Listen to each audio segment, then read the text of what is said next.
So for the first time, instead of feeling sad, I was so angry. And I decided, well, my ego decided that maybe I did need to move on. However, one positive observation I had was that after letting myself feel angry for a couple of days, see, she didn't push her feelings down. She let herself feel the emotions.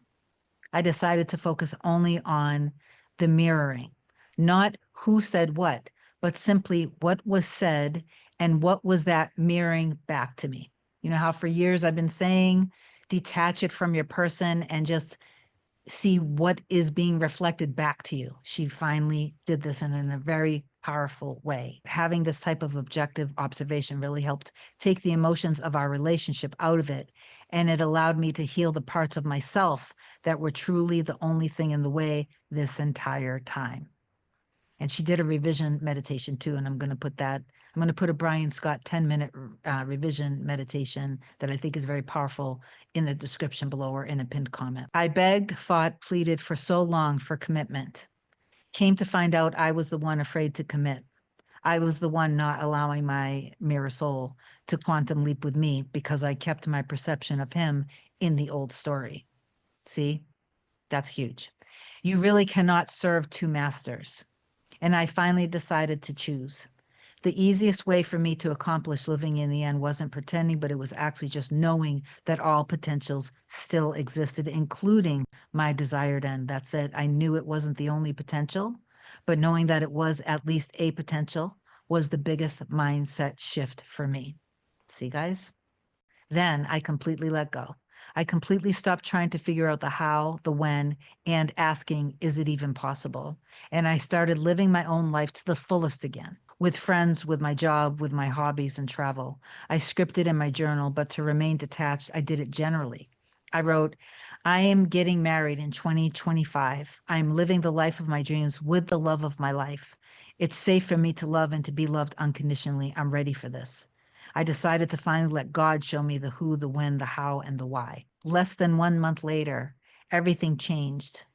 My mirror soul showed up on his own.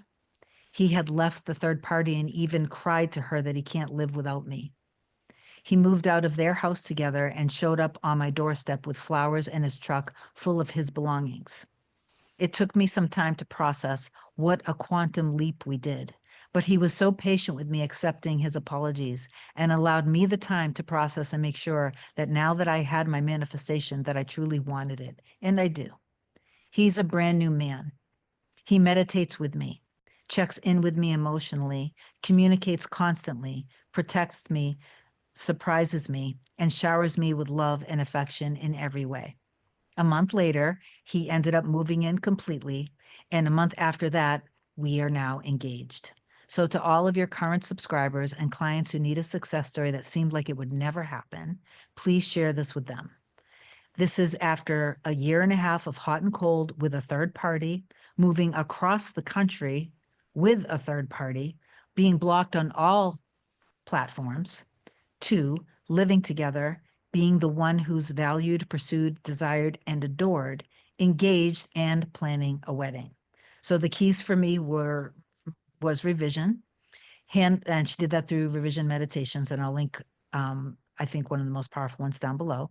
A handful of affirmations for my self-concept, valuable, being valuable, lovable, accepted, chosen, committed to, and a handful of affirmations for us, being loving, committed, happy, a healthy relationship, the perfect match for each other, our relationship being fulfilling in every way for both of us, scripting generally about what real love looks like, feels like, and acts like, faith and trust that all potentials exist for us to choose from, and letting go of control.